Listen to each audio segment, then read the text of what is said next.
Bismillahirrahmanirrahim. To be inspired is great, but to be an inspiration is an honor.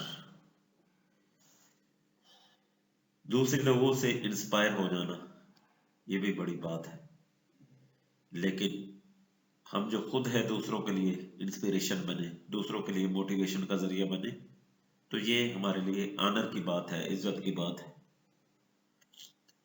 हम सबको जो है अपने आप को कुछ ऐसा बनाना चाहिए कि दूसरे लोग जो है हमसे गाइडेंस लें, हमसे इंस्पिरेशन लें, हमसे मोटिवेशन लें और हमारे वाले रास्ते को इख्तियार करके अपनी मंजिल को ढूंढने की कोशिश करें।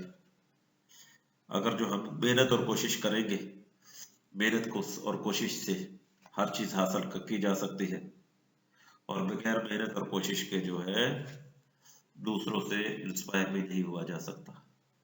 दूसरों को इंस्पिरेशन देना तो बहुत दूर की बात है। पार्शियल फ्रैक्शंस में हमारी जो पहली डेफिनेशन है वो फ्रैक्शन की डेफिनेशन है। A fraction is an indicated coefficient. Fraction जो होती है वो एक ऐसे कोफिशिएंट को एक्सप्रेस करता है जिसमें या तो दो नंबर होते हैं या फिर दो अलजेब्रिक एक्सप्रेशंस होती है। A fraction is an indicated coefficient of two numbers और अलजेब्रिक एक्सप्रेशंस। फ्रैक्शन में जो है एक दो नंबर्स होते हैं, एक न्यूमिनेटर होता है, एक डिनोमिनेटर होता है। अगर वो नंबर हो तो अपना न्यूमिनेटर जिस तरह इसमें 4 है वो टॉप पे है, सेंटर में जो फ्रैक्शन बार है नीचे डिनोमिनेटर है। अगर वो दो अलजेब्रिक एक्सप्रेशंस हो तो जिस तरह एक ऊपर ए है नीचे बी है, ये डिनोमिनेटर होता है। अगर इस तरह की कोई रेशियो हो तो उसको फ्रैक्शन कहा जाता है, चाहे वो नंबर्स के दरमियान हो चाहे वो अलजेब्रिक एक्सप्रेशंस के दरमियान हो। Equation an equation is called equality. ये इक्वलिटी होती है बिटवीन टू एक्सप्रेशन, दो एक्सप्रेशंस के दरमियान, अलजेब्रिक एक्सप्रेशन के दरमियान जो इक्वलिटी होती है उसको इक्वेशन कहा जाता है। जैसा कि इधर दिखाया गया है कि यहाँ जो है दो एक्सप्रेशन है, 5x प्लस 7 एक एक्सप्रेशन है जो कि इक्वल साइन से पहले आ रहा है और एक इक्वल साइन के बाद आ रहा है। अंडर स्क्वायर रूट 2 जो है वो सेकंड एक्सप्रेशन है। तो ये दो एक्सप्रेशन जो है मिलके एक इक्वेशन बनाते हैं। इक्वेशन जो है दो एक्सप्रेशन से मिलके बनती है और हर इक्वेशन में जो है एक वेरिएबल होता है जो कि इंग्लिश के लफ्ज ज्यादातर होते हैं एक्स वाई जी वगैरह ए बी सी, और इनको वेरिएबल्स कहा जाता है।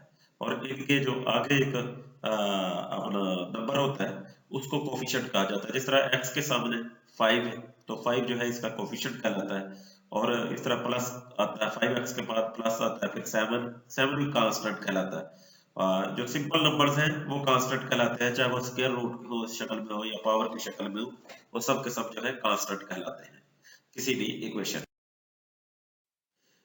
An identity is an equation which is satisfied by all the values of the variable involved. Identity जो है ये असल में ऐसी इक्वेशन होती है जो कि वेरिएबल की तमाम वेरिएबल की चाहे कोई भी वैल्यू हो जाए वो उससे सेटिस्फाई होती है। एक आइडेंटिटी की ये खूबी है। आइडेंटिटी एक ऐसी इक्वेशन होती है जो कि वेरिएबल की वैल्यू चेंज होने से भी सेटिस्फाई होती है, चाहे वेरिएबल की वैल्यू जो भी चेंज हो जाए, जो भी हो, वो उससे सेटिस्फाई होती है। जिस तरह ये अलजेब्रिक आइडेंटिटीज जो है ना यहाँ दिखाई गई है कि यहाँ दो तरह की अपना एक्सप्रेशन है। एक जो है मोनोमियल जो है एक्सप्रेशन है 3x², इसमें सिंगल टर्म होती है।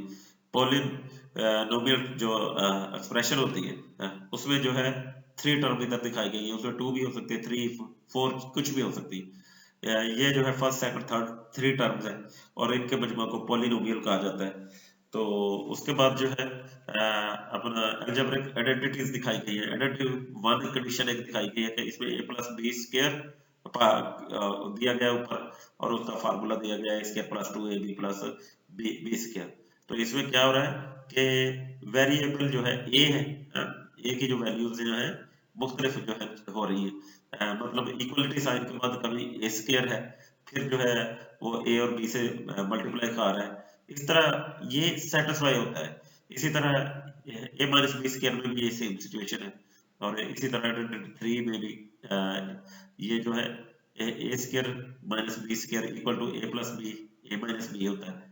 तो इसमें जो है वेरिएबल्स की जो वैल्यू है, ये वेरिएबल क्या है, ए बी वगैरह जो है, या एक्स वाई जी वगैरह हो किसी इक्वेशन में, तो इनके जो वेरिएबल्स की जो वैल्यू चेंज होती है, आइडेंटिटी की वाली जो इक्वेशन होती है वो उससे सेटिस्फाई होती है।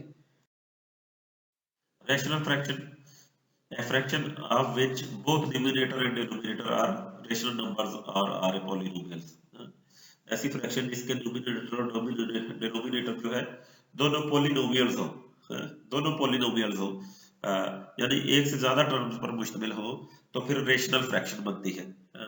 रेशनल फ्रैक्शन जो है रेशो ऑफ टू पोलिनोमियल्स होती है, जिस तरह के x square plus 7 x plus 6 एक ये पोलिनोमियल है, और बार के नीचे जो है फिर x square plus 6 x plus 12, ऐसी जो है रेशनल एक्सप्रेशन भी दिखाया गया है कि पी क्यू के फॉर्म में, पी जो है एक पॉलिनोमियल है, क्यू जो है दूसरी पॉलिनोमियल है, लेकिन इसमें शर्त यह है कि जो क्यू जो है इसकी वैल्यू जो है 0 के इक्वल नहीं होनी चाहिए। अगर 0 के इक्वल होगी तो रैशनल फ्रैक्शन नहीं बनेगी, इसको 0 के इक्वल नहीं होना चाहिए, यानी 0 नहीं हो सकता। इसमें डिनोमिनेटर जो है रैशनल फ्रैक्शन में 0 नहीं हो सकता। प्रॉपर रेशनल फ्रैक्शन जो होती है, fraction in which the numerator value is always less than the denominator. अच्छा, ये रैशनल फ्रैक्शन जो है, रैशनल फ्रैक्शन जो है दो नंबर्स के दरमियान हो या दो अलजेब्रिक एक्सप्रेशन के दरमियान हो, तो अगर नोमिनेटर की जो वैल्यू है डिनोमिनेटर से कम हो तो इसको प्रॉपर रैशनल फ्रैक्शन कहा जाता है। जिस तरह ये देखें, एक एग्जांपल दिखाई गई है कि स्मॉलर जो है 3 है और लार्जर जो है 5 है, ऊपर वाला छोटा नीचे वाला बड़ा। इसी तरह ये सारे 2/3 2 छोटा है, 3/6 3 छोटा है, 5/7 ये जो अगर ऊपर वाला जो अपना नोमिनेटर जो है अगर वो छोटा हो तो इसको proper rational fraction. Proper rational fraction जो होती है, ये fraction in which the numerator value is always greater than the denominator value. ऐसी फ्रैक्शन जिसमें जो न्यूमरेटर की वैल्यू जो है हमेशा डिनोमिनेटर से ज्यादा हो तो उसको इम्प्रॉपर रैशनल फ्रैक्शन कहा जाता है। इम्प्रॉपर रैशनल फ्रैक्शन जैसे देखिए इसमें 5 जो है लार्जर है, नीचे जो है डिनोमिनेटर स्मॉल वो छोटा है। इसी तरह मुख्तलिफ जो है ये साइड पे भी दिखाई गए हैं, इनमें भी जो नोमिनेटर है वो बड़ा है, डिनोमिनेटर छोटा है, इस वजह से इसको इम्प्रॉपर रेशनल फ्रैक्शन कहा जाता है। और पार्शियल फ्रैक्शन क्या होती है, N algebraic fraction can be broken down into simpler parts. एक कोई भी अलजेब्रिक एक्सप्रेशन जो है उसको सादा तरीन पार्ट्स में तकसीम किया जाता है, इनको पार्शियल फ्रैक्शंस कहा जाता है। जिस तरह फार्मूला है कि ब्रैकेट में a प्लस बी का स्क्वायर लिया जाए तो उसको या A square minus B B square हो तो उसका जो इक्वल तो बनता है, उसको जब हम डीकम्पोज करते हैं तो वो a प्लस बी और a माइनस बी का के इक्वल आ जाता है। और ये जो a square minus B square है ये तो अपना फ्रैक्शन आ जाती है हमारी, और जो a प्लस बी और a माइनस बी जो दो पार्शियल फ्रैक्शंस बन रही है उनको पार्शियल फ्रैक्शन कहते हैं, जो उसके पार्ट्स बन रहे हैं।